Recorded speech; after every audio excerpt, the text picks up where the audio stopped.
Bahas One Punch Man chapter 170, Garo jadi baik. Oke, di chapter ini kita langsung diberikan poster dari anime One Punch Man season ketiga. Bagus banget loh ini. Ada Saitama dan Garo lagi saling memunggungi gitu. Wah, ini sumpah keren banget desainnya. Akhirnya setelah 3 tahun ya kalau nggak salah dari season kedua, kita diberikan harapan lagi tentang kelanjutan anime One Punch Man. Yusuke Murata berkata di Twitternya bahwa season ketiga ini sudah memasuki tahap produksi, tapi kita masih belum diberitahu kapan perilisannya.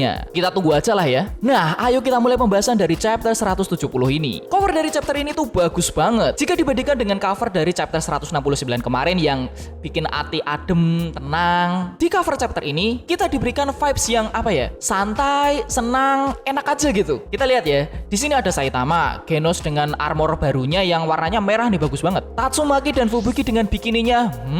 Ditambah ada Silver dan Bang. Ini bagus banget chapternya, sumpah warnanya pas gitu. Sekarang ayo kita masuk ke ceritanya. Kita langsung diperlihatkan Garo yang sedang mengungkapkan pemikirannya tentang keadilan di dunia. Dia berkata, dunia tidak butuh keadilan yang tak jelas, tetapi dunia butuh kejahatan absolut yang tidak memihak siapapun. Kedamaian sejati tidak akan bisa didapatkan oleh pahlawan yang hanya membuat kedamaian setengah-setengah. Dan hal inilah yang justru membuat manusia menjadi terlena dengan keadaan dan malah memunculkan kejahatan. Manusia juga tidak dihukum atas kesalahan mereka. Kedamaian palsulah yang membuat manusia menjadi jahat, yang bahkan tidak bisa menyelamatkan bocah jelek yang sedang dibully di taman. Maksudnya ini Tareo. Garo lalu melanjutkan, Garo tidak bisa menerima kedamaian yang seperti itu. Dia ingin bertambah kuat dan menjadi monster sejati, di mana tidak ada keadilan yang bisa mengalahkannya. Sudah keren begini ya, tiba-tiba Pak Polisi yang botak ini bilang, kamu nyadar kan kalau ini cuma investigasi karena kamu makan di tempat makan tapi nggak bayar? Kamu menyesal gak sih dengan perbuatanmu? Ini di sini lucu banget. Garo langsung dipukul sama Bang. Mereka lalu pergi dari kantor polisi. Ternyata, interogasi tentang perbuatan Garo sebagai pemburu pahlawan sudah selesai minggu lalu. Dan interogasi tadi mungkin adalah kejahatan kecil yang sudah Garo lakukan, tapi belum selesai diusut. Bang berkata, kalau sekarang adalah saatnya untuk Garo meminta maaf kepada para korban dari tindakan Garo. Bang ternyata melakukan semua hal ini dengan menemani Garo, karena selama penahanan Garo, orang tua Garo sama sekali tidak datang. Wow, kasihan banget ya. Bang di sini merasa senang bahwa dia seolah bisa menjadi orang tua sekaligus guru untuk Garo untuk mengajarkan sesuatu kepada Garo. Dan ternyata setelah Garo itu kabur di chapter 169 kemarin, Garo pergi ke tempat latihan rahasia yang dulu pernah ditunjukkan oleh Bang kepada Garo. Dan Bang dengan mudah menemukan keberadaan Garo, seolah-olah Garo itu ingin Bang menemukannya. Tapi Garo mengelak hal tersebut. Dia berkata, alasan dia kembali adalah dia ingin mengingat jurus pukulannya lagi. Dia sadar kalau tidak ada orang yang bisa menandinginya untuk latihan setiap harinya selain Bang. Di sini Garo ternyata juga masih belum paham nih apa yang sudah terjadi dan sampai bisa membuatnya kalah. Dia juga lupa apa yang sudah dia lakukan sampai dia ini bisa berubah menjadi monster. Garo lalu bertanya kepada Bang, bagaimana keadaan Tareo? Nah, di sini adegan yang bikin aku terharu banget sumpah. Bang bercerita bahwa Tareo baik-baik saja. Lalu kita langsung dibawa ke tempatnya Tareo yang sedang bermain pahlawan dan monster bersama teman-temannya. Seperti biasa si Tareo ini kejatahan mendapatkan peran monster. Teman-temannya ini pun yang berperan sebagai pahlawan langsung mengeroyok Tareo. Tapi berbeda dengan sebelumnya, dia sekarang berani melawan dan berkata, aku bukanlah monster seperti yang kalian kira. Aku adalah Garo Man, sang pahlawan. Berapa kali pun aku dikalahkan, aku akan selalu bangkit lagi. Ayo maju, pahlawan palsu. Aduh, sumpah bagus banget. Di tengah teman-temannya Tareo ini yang kebingungan dengan sikap Tareo seperti ini, Waganma, si anak dari Narinki, sponsor terbesar dari asosiasi pahlawan, datang menemui Tareo.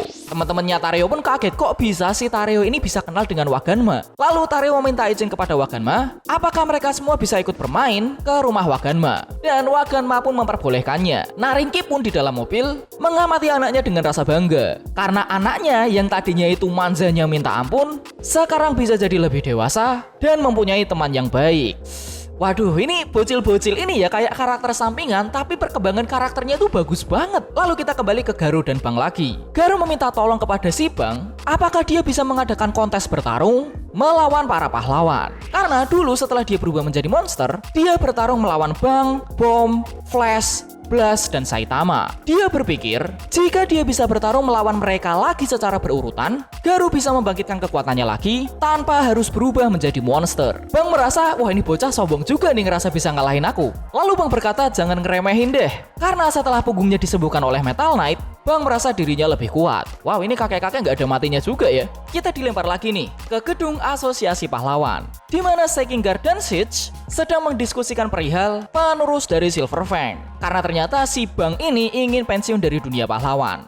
Dan tentu saja penerusnya itu adalah Garou yang sekarang sedang dididik ulang oleh Bang. Siege di sini berkata, meskipun hal ini akan menimbulkan reaksi yang tidak baik dari para pahlawan, tapi ini demi meningkatkan kekuatan asosiasi pahlawan untuk menghadapi ramalan buruk yang diberikan oleh si peramal, si Babawa. Kalau ternyata kejadian Garou kemarin itu bukanlah ancaman yang dimaksud dalam ramalan ini, itu berarti apakah mungkin ancaman besar yang dimaksud oleh ramalan ini adalah God? Ya bisa jadi aja, tapi kita tunggu aja deh. Kita kembali lagi ke Bang dan Garou. Tiba-tiba Bang langsung ngelempar pertanyaan ke Garou. Apakah ada perempuan yang dia suka? Garou kaget dengan pertanyaan ini, sumpah wajahnya itu lucu banget gitu loh. Idol juga boleh? Garou lalu berkata, ya sebenarnya aku suka perempuan yang memerankan Gau Yellow di Gau Ranger. Namanya Kiro siapa gitu. Bang pun kaget. Ternyata Garou suka Super Sentai. Dia lalu berkata sambil bingung. Lah bentar, bukannya Sentai kuning itu biasanya yang paling suka makan nasi kare porsi besar ya?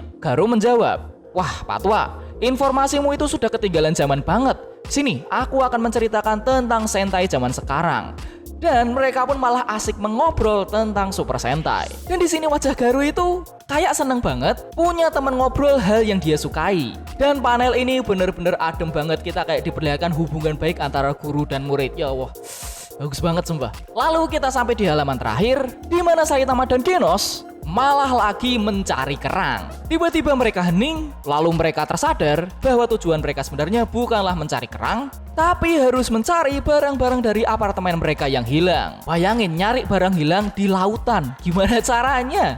Lalu di pojok panel ini ada hitam-hitam yang bergerak gitu. Kira-kira apa nih? Yang nggak tahu dah, kita tunggu aja chapter depan. Oh ya, ada beberapa fakta yang menarik sekaligus informasi tambahan ya di akhir chapter ini. Nama Kiro dari Gau Yellow memiliki arti warna kuning. Dan ternyata alasan Garou menyukai si Kiro ini karena dia mirip dengan ibunya. Tapi dia terlihat sebagai sosok yang jauh lebih baik daripada ibunya. Aduh, nyesek gitu ya. Lalu tim Super Sentai-nya ini bernama Wild Beast Sentai Gau Ranger, yang kemungkinan ini adalah plesetan dari Super Sentai asli Hyakuju Sentai Gau Ranger. Jadi beda Gau dan Gau. Hanya saja di Gau Ranger ini Gau Yellow-nya itu laki-laki bukan perempuan. Lalu tadi kan Bang berkata bahwa Sentai Yellow atau yang berwarna kuning itu identik dengan orang yang suka makan kare porsi besar. Ternyata ini adalah Easter egg yang diberikan oleh Yusuke Murata, karena dalam sejarah Super Sentai setidaknya ada 2 Sentai warna kuning yang suka banget makan kare.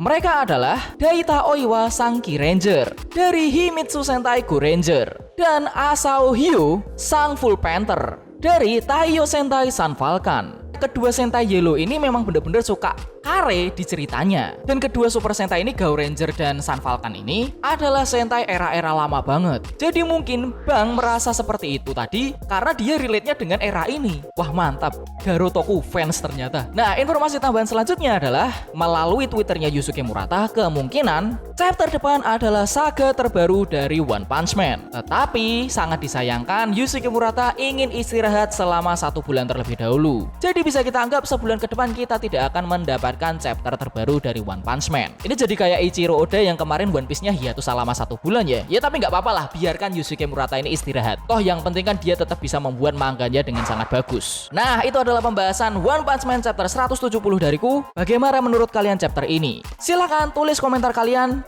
di bawah.